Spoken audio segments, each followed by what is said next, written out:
di tombol merah di bawah ini. Halo sahabat pekerja, kembali lagi bersama Sapoholic Channel. Di video kali ini saya ingin menunjukkan contoh tampilan apabila nomor induk kependudukan tidak valid. Artinya NIK yang terdaftar di BPJS Ketenagakerjaan tidak sesuai dengan data aktual saat ini. Dan juga ingin menunjukkan contoh tampilan apabila atas nama di kartu BPJS Ketenagakerjaan dengan atas nama nomor rekening itu berbeda. Nah, itu mengakibatkan pencairan bantuan langsung tunai belum bisa diproses. Ini ada kaitannya dengan video saya sebelumnya, yaitu bahwa untuk yang belum dilakukan pencairan bantuan langsung tunai ataupun bantuan subsidi upah, dikarenakan penyebabnya ada ketidaksesuaian data yang terdaftar di BPJS Ketenagakerjaan dan juga adanya ketidaksesuaian antara nama yang terdaftar di BPJS Ketenagakerjaan dengan atas nama rekening.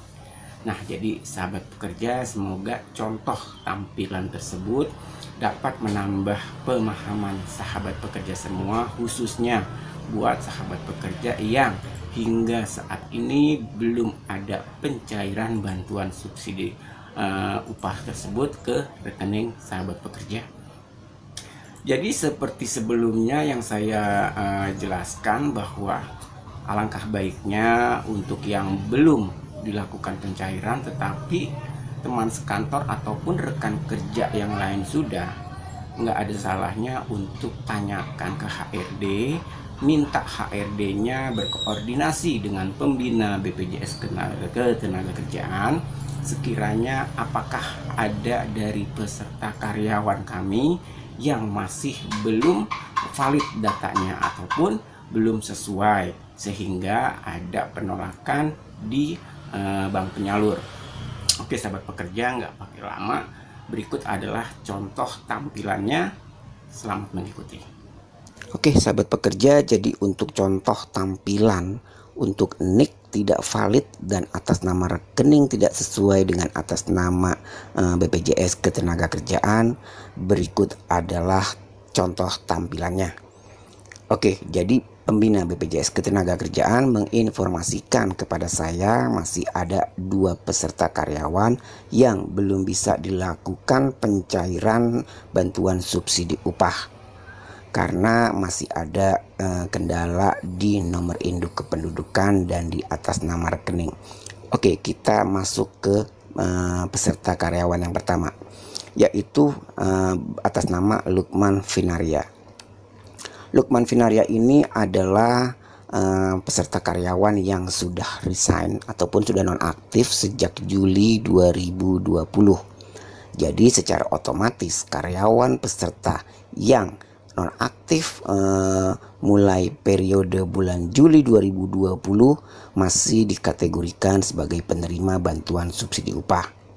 Jadi untuk itu SMS link yang dikirimkan oleh BPJS Ketenagakerjaan belum bisa terlaksana karena alasannya yaitu nomor handphone belum tertera di sistem BPJS Ketenagakerjaan. Kenapa tidak ada nomor handphone? Karena untuk mendaftar aplikasi BPJS TKU itu disyaratkan harus memiliki nomor handphone aktif.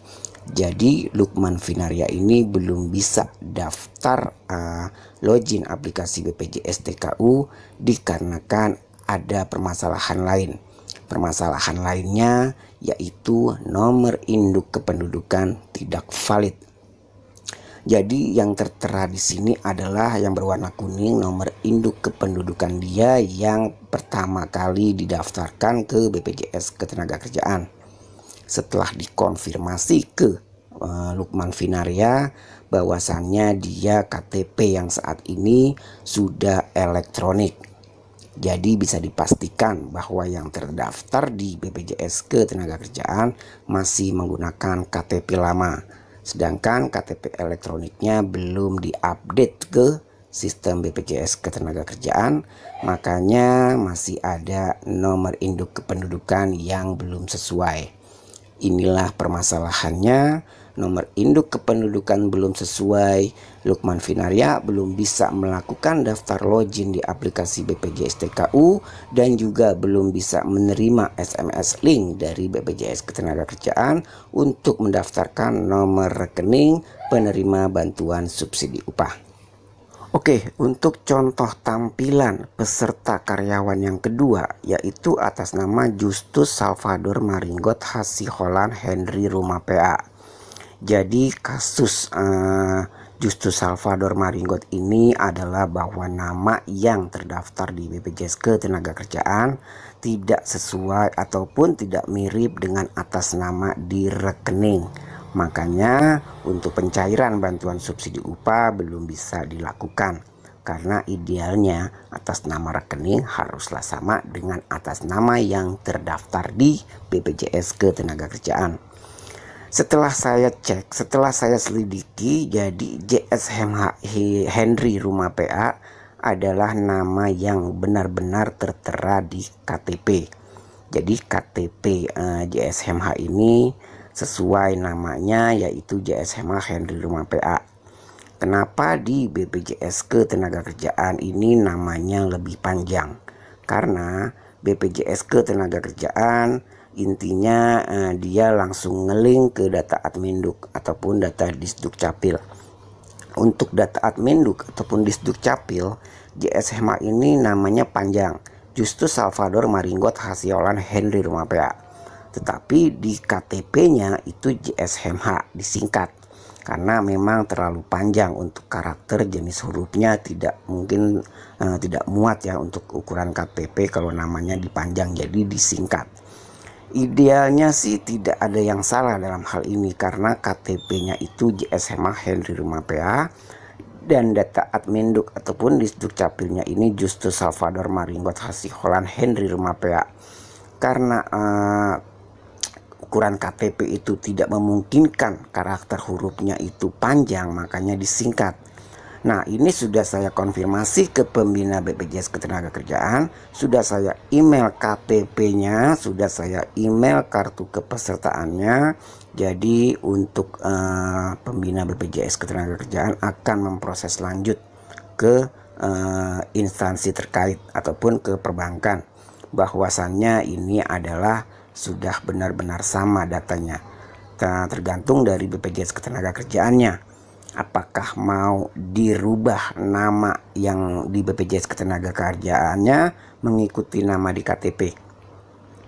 Oke sahabat pekerja, jadi demikian ya informasi yang bisa saya sampaikan.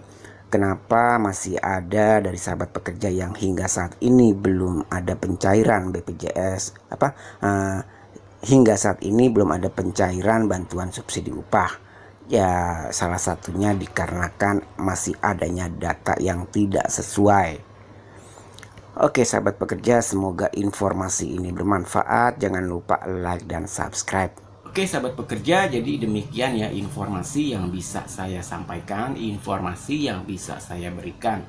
Semoga contoh tampilan di video tersebut dapat menambah pemahaman sahabat pekerja, khususnya buat sahabat pekerja yang hingga saat ini belum dilakukan pencairan bantuan subsidi upah dari pemerintah.